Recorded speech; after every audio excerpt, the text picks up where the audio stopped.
Hello, you wonderful people, and welcome to another episode of SuperFantaFi. This being a show where we talk about TV shows of the supernatural, fantasy, and/or science fictional genre. For today's episode, I'm going to talk about Reginald the Vampire, Season 2, Episode 6. Great episode. A lot of really interesting things went down in this episode, so let's break it down. So first and foremost, I'm going to start off with our trio of Reginald, Sarah, and Maurice as they make their way to see Abraham. And it's like, okay, so things kind of get weird around this place. Reginald's kind of preparing Sarah for it. And I love that there's like a kind of, I don't know, bellhop. The person's kind of in a bellhop outfit, but they're like, right, I'm going to introduce you to, like, give you these riddles you have to solve. Which I love. Literally everyone, like, solves a riddle. And then they find their way inside. And then it's like, cool, how do we find the elevator? You got everything you need. And it's like, yeah, it was the answers to each of the riddles and put it together and the elevator pops. So also, like, Sarah and Reginald are super adorable. She's like, oh, what was it? Like, he had said something like, oh, like, I told you. She's like, yeah, you totally told me. She's like, dude, like, them kind of, because I think it's just so much stuff has kind of gotten in the way of, like, but I mean, even post the complications of their relationships, I think it's just the thing of, like, they've always kind of been a little on edge around each other since then. Things hadn't quite fit back together. Like, they, you know, I mean, they went from what the relationship was to what it became and to what it is in the aftermath. But once again, that's kind of all off the board. That's not the point. Like, you know, Sarah's like, I don't care what, we're not going to define it. It's just, I want to spend time with you. So they get in the elevator, they make their way up. But the problem is they get stuck in a loop. And now it's like, cool. There's a lot of loopish stuff happening because it's like, right, Sarah and the sword being, it's not the same thing, but you get what I'm saying, where it's like, okay, Sarah and Uriel's sword, it can only stay with her. Then you have everything with Angela and the book this episode where, like, no matter what she does, the book finds its way back to her. So it's funny how that stuff keeps happening. It's kind of like, feels like that's kind of this interesting theme throughout the episode of, like, oh, like, when you throw something away, it always comes back to you in a manner of speaking, which might end up in the Claire sense, just because obviously we find out at the end of the episode Claire is important, but we'll get to that. That was kind of already clear, but, you know, her dad kind of left, and maybe, you know, he's definitely going to come back around, and maybe that's going to be significant. There's a lot of everything comes back around. It feels like I said, I think that's going to be a recurring theme in this. Feels like it's already a recurring theme in this season, but once again, I'm probably, like, overthinking things and stuff. But either way, to break the loop, they all individually have to go up the elevator, and we see different things. I think it's so fascinating that Reginald's the only one that kind of got, like, the straight shot to the penthouse. No one else did, because it was meant to be a temptation. Well, no, I forgot. Reginald said it himself. He said because he's already gone through this, he was tested last season, so he doesn't have to take the test again. He's already been tested and proven, whereas Sarah and Maurice have to.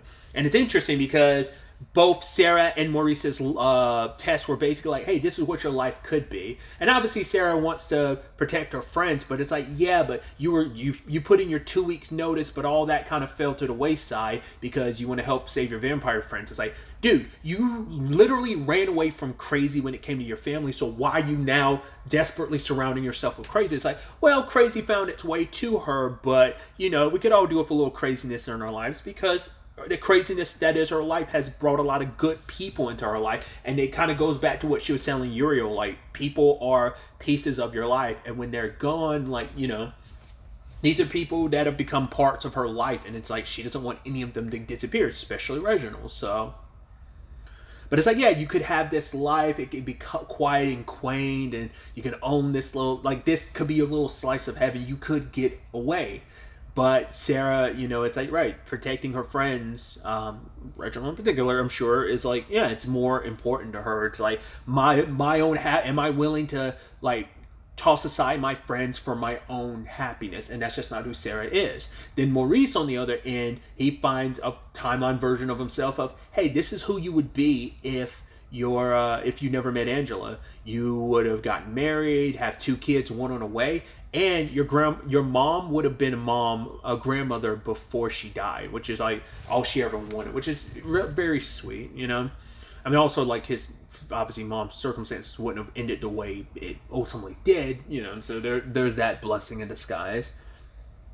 But obviously Maurice is looking at this other version of himself like, right, you gave up the fight. And it's like, yeah, I'm fighting a different fight. It might not be the same thing, but it is a different fight. Because it's also kind of comments on Maurice. It's like, you know what it's like to be a father. Like, yeah, it's a little different, but you sired Reginald. And he's like, yeah, but I've kind of stepped back from that position. And it's like, yeah, but at the end of the day, kids are always going to need you. He's like, well, I was going to say ask you for money, but yeah, they're always going to need you no matter what. So it's kind of interesting because that sire relationship is something that is like undefinable. It's like parent, best friend, sibling, all in one. It's something, a combination of all, but also so much more. It runs so deep. But it's like, yeah, he looks at Reginald as not just a good friend and confidant, but also probably looks at him like a little bit of like a little brother, but also like a sibling. And like he's the closest thing that he's had to like a child. So. And it's like Maurice decided to not go for that life either. So made their way up to the penthouse where Reginald already was, and it's a party. And I was like, oh, it looks like these are vampires here, but we know Abraham can make illusions. But it's like, oh, turns out Abraham kind of could like told Santos, yo, throw like a rager. You know, it's a literal end of the world party, except every attendee doesn't know that it is what it is. Which I love. We met Santos, which I was like, oh, I love that actor. Which is like, just see him pop up and stuff. Like, I know the most recent thing would be Upload, but I also forget, like, oh yeah, he was also like, was he wasn't the sketch artist, was he, in iZombie? Wasn't it I think, was he the sketch artist? I don't remember, but I was like, right, like he was in iZombie as well. He pops up from time to time. But yeah, him like being so like, oh my god, you're so amazing, Reginald. It's like, dude, he's like, do you trust me? He's like, dude, I just met you. I don't know you, homie. But yeah, he's kind of it felt like initially like, okay, is he, at first I was kind of like, is that going to be Abraham in disguise or something, trying to throw Reginald off the scent? I didn't see the whole him being a fallen angel thing coming. I was like, oh, that's an interesting development. That's so fascinating. Well, because Uriel last episode kind of called himself kind of like a fallen angel, but his wings aren't the same way. So I wonder if Santos, like, because Santos's wings seem like shriveled. So I don't know if it's like because he's been here so long and because he's been so fallen. Because Uriel's wings, I mean, last time we checked, they seem perfectly fine. Oh, because they do pop up this episode, they seem perfectly fine. So I don't know if like because he's fallen, he cut them. Because he said he's been here since like ancient times. Like, in fact, he's like, he helped them build the Egyptians build the pyramid, and he ended up becoming a pharaoh. And he himself is hiding from Balestro because I'm sure, just like vampires are a disgrace, I'm sure fallen angels fit the bill too. But I was wondering if he pulled a Lucifer and cut off his wings, but it doesn't. They look smaller. Like, he even has like a quote unquote rash, as he describes it. So I'm like, I'm curious. Like, is that just long periods of time of being a fallen? Because he's been on Earth for so long. But, I mean, he made it seem like the thing, Rash, was only, like, a recent development. So, I'm curious what that is. Like, eventually will your wings completely disappear? Like I said, they look very cherub-like on his back. So, that's why I was curious. Not unless that's what it kind of looks like all the time, unless you fully extend them. Maybe that's what it technically looks like underneath. Maybe I don't know. Probably something we'll never get an answer to, but as you know, I always focus on the things. I'm like, oh, I want to understand that. I wonder what the reasoning for that is, but you'll probably never get an answer. You could probably come to your own conclusions about it, like I've kind of thrown out a few, so. But Santos ends up showing Reginald, like, hey, this place right here is going to be the place you die. And Reginald's like, why the fuck would you go show me this? I can't unsee this. It's like, the last thing you want to know is about, I mean, there's good and bad of knowing, like, not only how you're going to die, but where you're going to die. You already know the when, and you kind of basically know the how, but you didn't know the where, and now you know all three, you know? So, I mean, there's a benefit to that, because you're like, okay, cool, as long as I'm not I already know when I'm going to die, but it's like, well, once I get to this place on midnight, Balestro's going to kill me here, so it's like, that's it. I mean, I don't think, because Santos was like, well, I brought you here later on just to kind of be like, no, I'm going to tell you a secret. Like, this way, no one knows, like, what I'm about to tell you. But I'm like, was the other stuff horseshit, or was he actually being truthful of, like, no, this is actually where you die? Because they're not supposed to be able to be, like, prophetic. Like, because humanity has, and even vampires have free will, angels aren't omniscient enough to be able to see everything. So it feels like that might have just been bullshit. Because he was like, because even Rich was like, oh, you're trying to scare me just so I can be scared into the party. He's like, no, I'm isolating you here so I can tell you something where no one else has to get involved. So but then meets up eventually with our boy Abraham, who was living it up. So we're excited to say, yo, my boy Reg. It's like, yo, this is so dope. But yeah, he has no interest in the fight, which I'm like, okay, what is your reasoning? Is it just because you feel like you're not powerful enough to take him on? It's like, I don't know, he's backing out the fight, which obviously Maurice is calling him out, being like, wow, I thought you are part us, so I thought you'd back us up. You seem more vampire than angel, but maybe it's the other way around. Maybe you're more angel than vampire.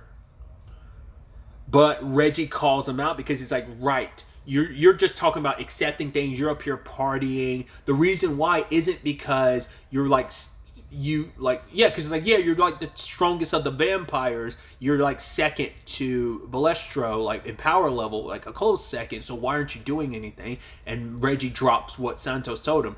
You're Balestro's kid. I was like, that never crossed my mind. I wonder, is that why? Well, because Balestro's been looking for Abraham for a very long time. So I wonder, it's like, how did that come about? Like, does that mean Balestro, like, I mean, it's like, well, Abraham's mom has to be a vampire. So maybe that's also, once again, like, he has to have some personal vendetta against vampires. And maybe that's what it is. That is like, because I fell for the temptress of the night. Maybe he didn't know what she was. I don't know. But it's like, we created an abomination like my child, which now begs the question, like, right, so it goes back to, I've been bringing up this question of, they were here looking for Balestro's kid, but are they doing that for Balestro, or did God tell them to do that? I was like, I mean, I guess he's a high-ranking enough angel, he can tell you what to do, but I'm like, you think, I'm not, once again, not less God co-signed it, or less Balestro's like, oh, I'm speaking for God, God gave you the go-ahead, because they were specifically sent here for it. It's like, has he been looking for his son on his own, you know? Maybe that's also why he didn't fall into the trap, because it's not like he was in heaven. Maybe he was still here on Earth looking for Abraham. Like, who knows how long he's been looking. Because Uriel and Raphael only kind of showed up at the end of season 1's finale, but maybe they were already on Earth looking for Balestro's kid already, and then all this other Reginald stuff became like the other mission. Because they made it seem like that was the top. Well, I can't remember now what Raphael said, which one was like the top mission. Balestro's kid might have been that, and then Reginald, I don't know. But part of, like I said, maybe that's why he has such beef with vampires, is because, like, oh, my kid's an abomination. Maybe that's also why Abraham's hidden away from him, because it's like, you've never been a father to me. You've always looked at me as like, I'm a monster, and now you look at other species like that. Like, you know, he's just, you know, and I love that whole thing of like, right, who, you have dad, like, because Sarah tried to relate, being like, yeah, I'm not in a good relationship with my dad, and Abraham was like, does anyone? Like, he's like, are you literally not read the Bible? It's like, yeah, like, I mean, daddy issues is the foundation of so much storytelling, like, so much still distills from that. Obviously, like, The Boys just came out. I have not watched the episodes yet. I'm very, very excited to watch the 3 episodes that have dropped. But it's like, oh yeah, that show in particular, because it's on the forefront of my mind, is riddled with daddy issues, you know? So it's like, daddy issues end up being, I feel like that comes up more than mommy issues, doesn't it? It feels like that's supposed to be like, that's kind of like, probably percentage-wise, I feel like having daddy issues probably comes up more statistically than mommy issues. But hey, maybe that's a preconceived notion on my part that's completely wrong. But either way, I wonder what the exact thing is between Balestro and Abraham to make Abraham, like, want to hide from his father. Like, what, like I said, being a Nephilim, I'm sure, like, is it a great relationship starter? And I'm sure that kind of nipped a lot of, like, caused a lot of complications. I mean, not less Balestro killed Abraham's mom because she was a vampire type of thing. I don't know. Either way, Abraham seemed like he wasn't going to get involved, but he does reward our trio with a nugget of information saying that Claire is the key to all of this. So I'm like, okay, so you're not going to get directly involved for now, but I get the feeling like when the time comes, he will. Because he might be able to convince his father, but Not unless it ends up being a thing of he's trying to find his son to correct a mistake. That's going to probably be the heartbreaking thing if Abraham ends up dying because he wanted to confront Balestro, like put our beef aside, our issues, but then Balestro kills him because it's like, right, you are what you are. You're part vampire, you're part abomination, so you need to be wiped out like the rest of them. Not unless that's why he's been looking for his son the entire time, not to mend fences, but to do this. Or maybe he was going to mend fences, but then something happens to just spitballing ideas here. But going back to the Claire of it all, it makes a lot of sense. It's funny because when they were bringing up, Balestro's child early on, I was like, could that be what Claire is? But it turns out, nope. But we still, which is funny how it all kind of comes back around that Balestro's kid is saying that Claire is important. But once again, her powers have been the biggest enigma because that was something that her dad and mom couldn't figure out because Altus was like, yeah, I don't know what that's about. I mean, her being conceived is a miracle in itself, which almost makes you wonder, are we dealing with kind of a... This is kind of a spoiler, but it's a spoiler I have to use to make a direct parallel. How Chloe in the show Lucifer was a miracle child. That's also why she has like this special condition she does with Lucifer where he loses his powers around her because she is a miracle child that Amenadiel was ordered by God to bless this family that couldn't conceive a child, so she's a miracle baby. So not unless there was some angel involvement in making, so that might be where we get like her powers. It might not just be like, she might be a little bit of like a tribrid herself, as I kind of referenced Hope last episode from Legacies. Maybe she's a tribrid herself. Maybe she's part human, part incubus, part angel. Not unless the angel kind of oversights the incubus, because we haven't really gotten any inkling of her being able to shapeshift. She has like the zap fingers, and we also have no idea like how powerful that can become. Like, could it be like a whole beam shot out of your hand, or will it always stay like energy fingers? But it's like maybe that's divine angelic abilities. Like I said, maybe there was a dab of miracle from an angel that made that possible, hence why she has the ability she does. Unclear at this point in time, but it's going to be interesting to find out what Claire's part is in all of this. How, like, does she have the power that could beat Balestro? To be fair, she hasn't been around Balestro, and who, like, she's got better control of her power, but you probably have to really push that to be able to, like, do something against Balestro. Doesn't mean she's the weapon, but she is the key. He did specifically use that word, so maybe there's something there. We'll have to wait and see. Another side of the episode involves Angela just checking out Reginald's apartment, which I completely forgot about that. Was that last episode or was that episode 4? Where she trashed Reginald's place? No, that was last episode. Yeah, that was last episode. I didn't even think about it last episode that it was like spruced up by the end, but it's like, yeah, she's like checking out the place. I was like, oh, like I guess like you're kind of bored, no Maurice or Reginald around, so you're kind of like just stuck inside, which I think it's also kind of I think it is daytime at the time and throughout the episode, but I think it's also because like, well, I think keeping to what Maurice wants her to do. It's like, right, I'm not going to go outside and make some trouble, because she could easily just go outside, but she chooses not to. But like, she stumbles across Justine's book, and it starts tempting her, which is so interesting. I'm like, are you about to dabble in magic? I mean, it's like, I guess it's like if you had the know-how and the wherewithal, like you could easily kind of pick it up to some extent. Once again, Reginald's kind of a special case, but it seems like she's got a knack for it as well. Like, she was able to pick it up pretty quickly, it seems. Despite her attempts to get rid of the book, it seemed like it's looking for a new owner anyway. And so it latched on to Angela, because I guess it's like it senses her ambition, I mean, the book is sentient, so. But yeah, she wanted her mansion back. And lo and behold, she got it, but a miniature version of it, which I'm wondering, like, is that her literal mansion just shrunk down, or was it just a shrunk down version of her mansion? But then she gets visited by Isis, which I was like, I should have looked at the credits for this episode, because I'm like, that actress looks so familiar, and I can't place what I know her from. When I was looking at her, I was like, I've definitely seen you not just one thing. There's something in particular I feel like jumped out at me, but I feel like there's so much I've probably seen you in, but I'm just not quite remembering. either way, they decide to try and use the book as a means of. I mean, it's like, right, it didn't really help when they tried to go after Balestro before, but it's like, right, there's got to be something powerful enough in here. But it's like, well, it didn't work before, no guarantee it'll work now. Especially Reginald didn't have any, but it's like, right, he's not as proficient with it as Justine is. I mean, at least we don't think he was. I mean, the showcase last episode kind of proves that he isn't, so.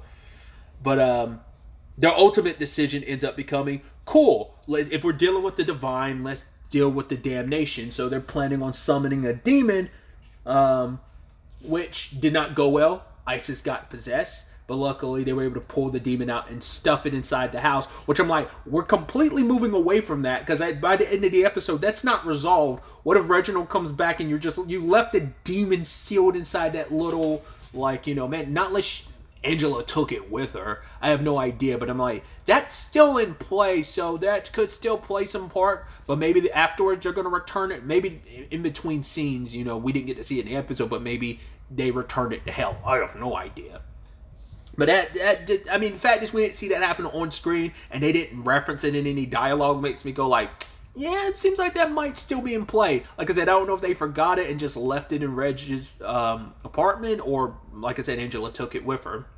What's interesting, though, once again, like, she's becoming more and more of a softie, especially towards Reginald, because she's like, yeah, like, he is kind of our secret weapon. She's like, despite my many, many attempts to, like, destroy him, and the fact is, always feeling like he doesn't belong, he is really good at what he does, and I think no matter how dire the situation is, he always comes out on top and ends up coming up with a solution. But Angela's like, I'm not the type to sit down and wait for someone else to save me, so I'm going to live my life and do what I want to on whatever time I have left. So she's like, yeah, Paris, I'm going to go there, I'm going to belong. That's where I belong, which I wonder will we dive more into Angela's past if we cut back to that at all. I mean, it's going to be interesting when they get back and find out Angela's gone. I'm sure Maurice will probably try and call her up. We'll see if she'll ignore the call or not. But Isis was like, yeah, her business is going to be in Rome. She's like, yeah, I got someone there waiting for me that I want to say goodbye to. So, and they just kind of bounce. And they put the book back. So, I guess it, once again, almost feels like everything happens for a reason because the book's not following her anymore. But it's like, right, it ends up like back where it was and just in its little miniature form. So where that all goes, whether we'll cut to Angela and her story like next episode, like her in Paris and stuff like that, whether we'll get any insight into that, whether that just purely happens off screen, we'll have to wait and see. But other than that, we had the other side of the story where Mike and Todd, which I thought that, once again, they actually are really cute together, especially because it's like, what he said, like, he called Todd out for saying, like, oh, you have this, and Todd's like, no, I don't. He's like, yeah, you do. He's like, all right, you're right. And he was like, oh, do you have, like, a vision board? He was like, no, I don't. Yeah, you do. He's like, all right, yeah, you're right, I do. In fact, I actually have two. And he's like, and Mike even went like, oh, there's too much glitter on it, just knowing, which just shows, like, how well he knows Todd. But Todd's still pushing the angle of becoming a vampire. And Mike kind of opens up and talks about, like, oh, I was in a band, I was a bass player, it's kind of a thing between me and the drummer. But he talked about the fact is he conflated such a good time, the band and everything, the time they spent together, they were a part of something so great, conflated that with love. And he kind of wants Todd not to make that mistake, because it's like, right, you might have feelings for me, but that shouldn't be your only reason for becoming a vampire. And it seems like that is your only reason. You need to have more than that. But Todd talks about it later on, which I thought was so beautiful and insightful with that. He's like, yeah, I'm starting to feel more emotions than I ever could before. And because he's looking at Uriel, and it's like, right, you just found out about love, and now you're bleeding out. Like, you have an open wound from your heartbreak. And Todd's like, I get that. He's like, I sometimes wonder, am I better off now than what I was before, where I was just kind of like sitting on my own version of Cloud 9. But he likes who he's become. In fact, he tells Mike, like, that's why I want to become a vampire. It's like, yes, you're kind of a handsome bass player, but at the end of the day, I want to be the lead singer of my own situation, because he's grown and changed. I mean, we've seen how much Todd has grown and changed and gained from everything that's happened over the course of these 2 seasons so far. So I think that's kind of the beautiful growth of his character. Kind of thought it was kind of getting the inkling, like, probably not the best idea to tell Uriel that you're willing to become a vampire. I'm sure he'd have the same exact reaction if Sarah became one, or at least was in a position to become one. Because in his mind, it's like, right, I'm saving you. Especially because he probably looks at Todd as like, you are my friend. I mean, it's also like, you're a human. I don't want you to be damned to the darkness like a vampire. But also, you are my friend, and I want to help you. I don't think he will be able to put it into words like that, but I think he does look at Todd as a friend. So, because Todd's on top of the world, and he's telling him like, right, I get it, but sometimes life has to be, you have to go through those mistakes in life to put you on the right path. And he feels like every mistake he's ever been on has led him here, and kind of trying to make Uriel see the brighter side to everything, that everything's a learning experience, and you learn from things, and you have to take the wrong path just so it puts you on the right path. You kind of have to fail to be able to stand up and be where you're supposed to be. And for him, it's like, yeah, me becoming a vampire, it all works out. Like, I'm going to become this, and I'm so excited. But then, like, he shows up and he kills Mike. Also, it kind of answers a big question I had too. I'm like, oh, once your sword's gone, can you? Well, once again, the whole armory thing. Like, is there a whole like armory of swords? Like, he could get another one like assigned to him, or does each angel only get one sword? Like, the sword you have is your sword, and once it's gone, it's gone. Because he never pulled out a sword again. I mean, to be fair, we have no idea what happened after the blade was like turned into like cherubs. Like Sarah still had the hilt, but it's like, well, it's a moot point now. There's nothing you can do about it, because his means of killing Mike was he used his feather from his wings, which is like interesting that those things are that sharp. I wonder, could you just naturally use that? Because I guess because it's so.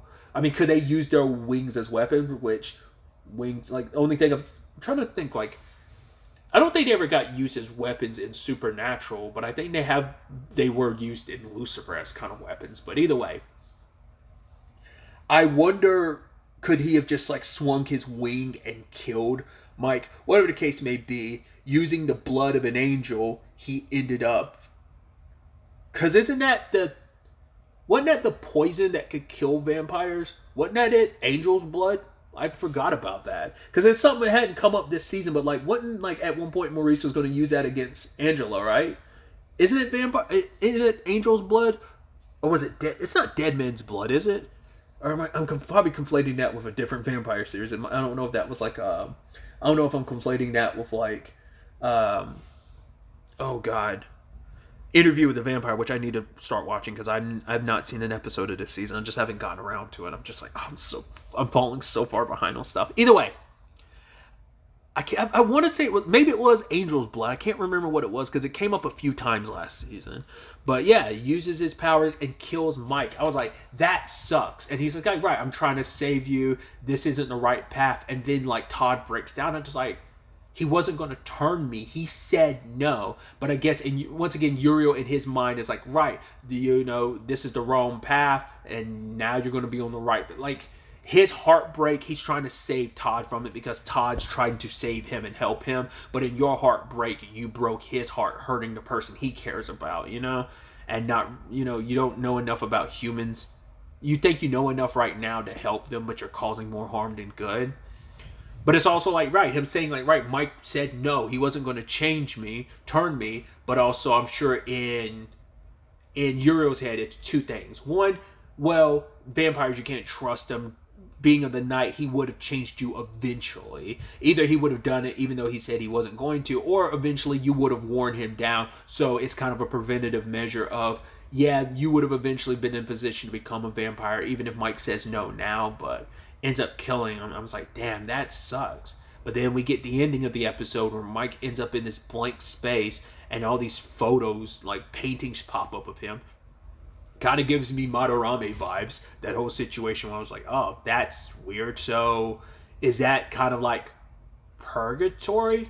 I'm only basing this on Supernatural, because purgatory was specifically where the supernaturals went when they died, like vampires and whatnot. So I wonder, is or is that something special because Uriel killed you? Because you were killed by an angel, it led you there. I mean, it seems like that's his personal space, but does that mean like you'll run into kind of like a more recent death being Justine? Like, will she be there? Like, what does that mean? Who knows?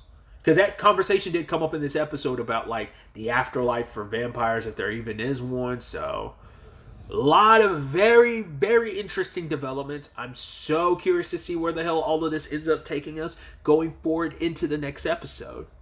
But really, that's all I wanted to talk about. Until the next time we meet, be happy, be safe, live life to the fullest, and enjoy it.